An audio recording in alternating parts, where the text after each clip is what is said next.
वो आंदोलन अब अराजकता में डूब चुका है।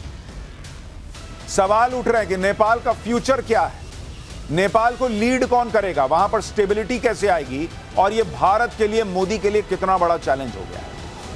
ये सारे सवाल उठ रहे हैं क्योंकि भारत के पड़ोस में इस तरह की अराजक स्थिति होना, इसे भारत हल्के में नहीं ले सकता। वो आंदोलन अब अराजकता में डूब चुका है। सवाल उठ रहे हैं कि नेपाल का फ्यूचर क्या है, नेपाल को लीड कौन करेगा, वहां पर स्टेबिलिटी कैसे आएगी, और ये भारत के लिए, मोदी के लिए कितना बड़ा चैलेंज हो गया है। ये सारे सवाल उठ रहे हैं क्योंकि भारत के पड़ोस में इस तरह की अराजक स्थिति होना, इसे भारत हल्के में नहीं ले सकता। क्योंकि हमने पिछले साल ही बांग्लादेश का हाल देखा था। बांग्लादेश जैसा हूबहू पैटर्न नेपाल में दिखा है। बांग्लादेश में आज किस तरह से भारत विरोधी एजेंडा चल रहा है, ये सब देख चुके हैं। और इसलिए नेपाल में भड़की आग के पीछे यह सवाल सुलग रहा है कि क्या नेपाल के बाद अगला टारगेट भारत है? क्या अगला निशाना भारत का चिकन स्नैक हो सकता है?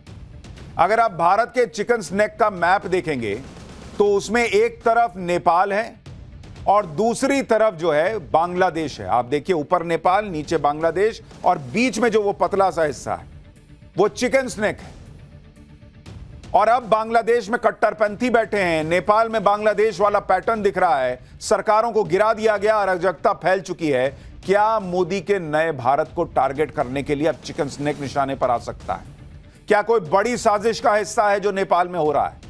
नेपाल में भड़की आग से भारत के चिकन स्नैक को क्या खतरा हो सकता है? भारत के चिकन स्नैक की बातें क्यों हो रही हैं? भारत ने क्या तैयारी की है, सब आपको बताऊंगा। नेपाल में ताजा हालात की तस्वीरें भी दिखाऊंगा। नेपाल में ओली सरकार के गिरने के बाद अब आगे क्या होगा, यह भी बताऊंगा। पहले नेपाल में आज दूसरे दिन जो बवाल मचा, उसकी तस्वीरें देखिए, जो पहले दिन से भी ज्यादा भयानक और भयावह है। भारत के पड़ोस में ऐसी आग लग जाएगी, किसी ने सोचा नहीं था। नेपाल से बहुत ही खौफनाक तस्वीरें आ रही हैं। जेन जी प्रोटेस्ट को 24 घंटे भी नहीं हुए कि तख्ता पलट हो गया। नेपाल की संसद पर युवाओं ने कब्जा कर लिया। संसद भवन में आग लगा दी गई है। इधर संसद में जेन जी घुस गए, उधर नेपाल के पीएम इस्तीफा देकर भाग निकले। इधर संसद भवन जल रहा था, उधर पीएम के लिए आर्मी का हेलीकॉप्टर मंगाया गया और हेलीकॉप्टर में बैठाकर पीएम को कहीं और ले जाया गया।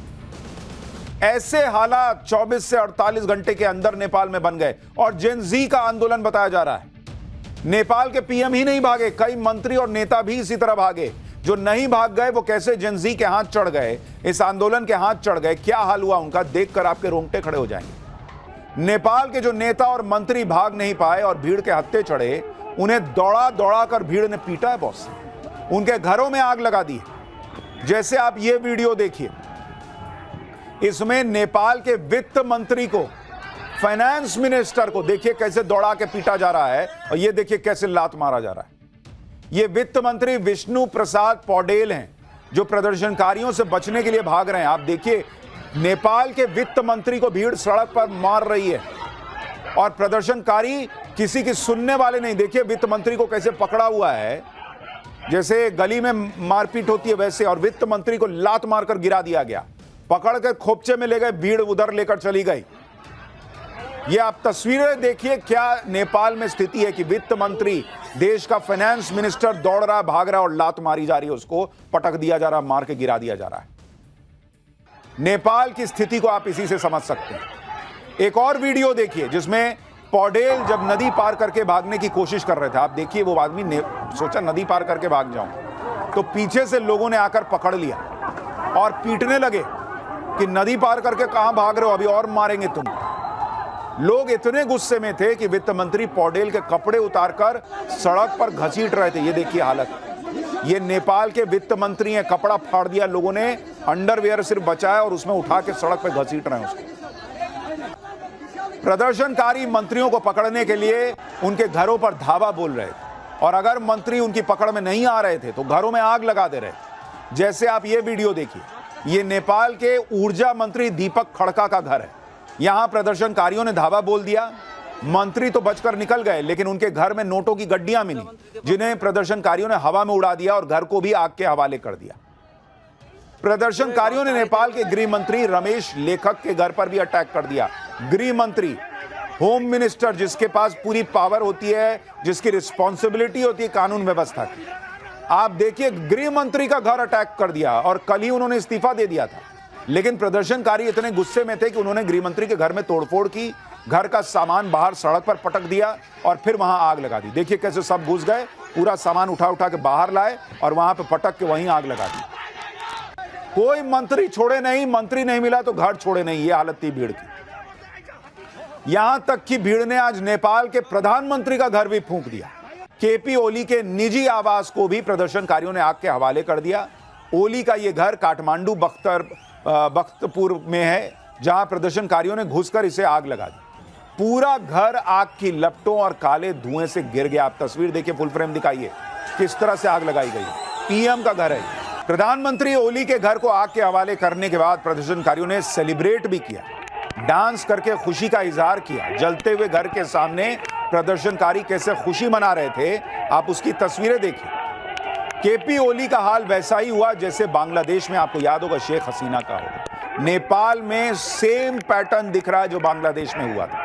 शेख हसीना को भी जैसे तैसे लास्ट टाइम पर सेना ने बचाया था, वैसे ही ओली को लास्ट टाइम पर सेना बचा कर ले गई। नेपाली सेना के हेलीकॉप्टर में सवार होकर केपी ओली देखिए कैसे भाग रहे हैं। जैसे शेख हसीना भागी थी वैसे ही केपी ओली भागे हैं। ओली ने आर्मी चीफ अशोक सिगडेल की सलाह पर कुर्सी छोड़ी। बताया जा रहा है कि ओली को इस वक्त नेपाली आर्मी ने गुप्त जगह पर छिपाया हुआ है, लेकिन दावा किया जा रहा है कि ओली नेपाल छोड़कर दुबई चले गए। ओली के इस्तीफा देने के बाद भी नेपाल के लोगों का गुस्सा शांत नहीं हुआ।